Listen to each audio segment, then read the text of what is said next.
मित्रों, मेरा नाम रहमान है और मैं उत्तर प्रदेश का रहने वाला हूं। आज मैं आपको मेरे मित्र के साथ घटी एक सच्ची घटना पेश करने जा रहा हूं।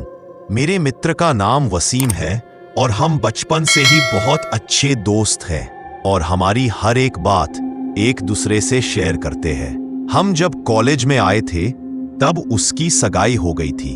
वो उसकी मंगेतर से, जिसका नाम रेशमा था, से बहुत प्यार करता था और वो दोनों रात भर मोबाइल पर बातें करते रहते हैं। एक दिन की बात है, उसने मुझे बताया कि वो उसकी मंगेतर से रात को बात कर रहा था। वसीम ने उसकी मंगेतर को मिलने के लिए बोला तो उसकी मंगेतर बदली हुई आवाज में बोली, तू ज्यादा मत बोल वरना तेरे को वही दफन कर दूंगी। वसीम एक बार तो ये सुनकर चौंक गया और फिर सोचा वो शायद मजाक कर रही होंगी। फिर वसीम भी उसको मजाक में बोला, क्या कर लेगी तू मेरा, देखते हैं। तो वो फिर बोली, आज रात देख तेरे साथ क्या होता है। यह कहकर उसने मोबाइल रख दिया। अगली सुबह जब वसीम मुझसे मिला तो वो अपनी आप बीती बताने लगा। उसने मुझे रात को फोन वाली बात बताई और उस रात उसके साथ जो हुआ वो बताया। उसने बताया कि रात को 2-3 बजे के आसपास अचानक उसकी नींद खुली और उसके सामने एक सफेद लंबी दाढ़ी वाला आदमी बैठा था। वो बोलने लगा, ले आ गया मैं, देख तेरे साथ क्या होता है। उसने वसीम के गले को पकड़ लिया। ऊपर मेरी सांसें रुक गई। वसीम ने उसी वक्त अल्लाह का नाम लेते हुए नमाज पढ़ना शुरू कर दिया और वो उसके सामने से गायब हो गया। मुझे उसकी बात सुनकर बड़ा अचंभा हुआ कि ऐसे कैसे हो सकता है। उसके अगले दिन वसीम ने फिर अपनी मंगेतर से मोबाइल पर बात की और बोला, कल रात तुम मुझे क्या अनाप शनाप बोल रही थी। उसकी मंगेतर ने कहा, ऐसा कैसे हो सकता है जबकि कल तो मैंने फोन ही नहीं किया था। यह सुनकर वसीम के रोंगटे खड़े हो गए और उसने तुरंत फोन काट दिया। उसी वक्त वसीम ने मुझे फोन किया कि उसकी मंगेतर की तबीयत खराब है और कल उसके घर पर चलना है। अगले दिन हम दोनों तैयार होकर वसीम की मंगेतर के घर गए।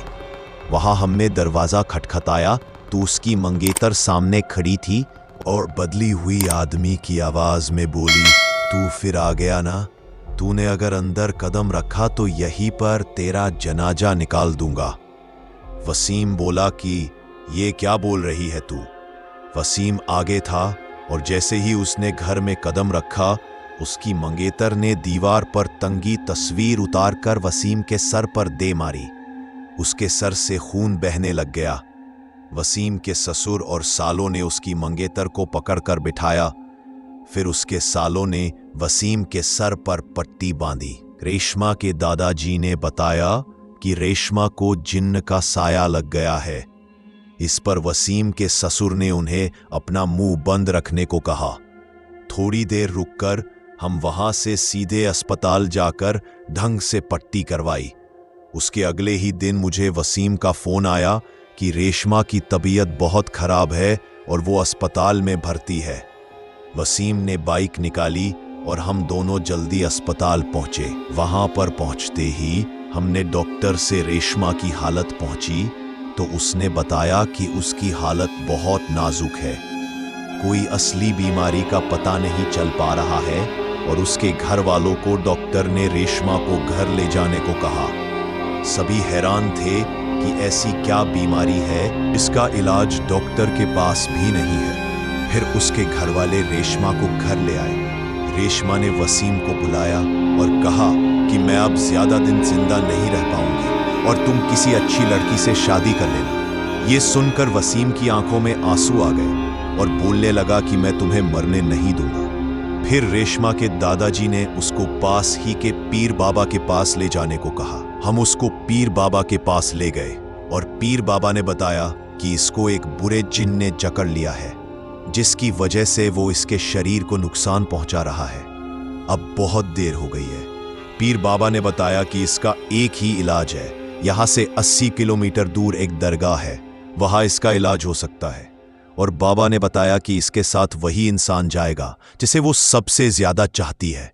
वसीम ने कहा कि मैं चला जाऊंगा, मुझे बाइक भी चलाने आती है। रात के 3 बजे वसीम और रेशमा दोनों बाइक पर निकल पड़े, लेकिन आधे घंटे बाद किसी का फोन आया कि वसीम और रेशमा दोनों एक्सीडेंट में मारे गए।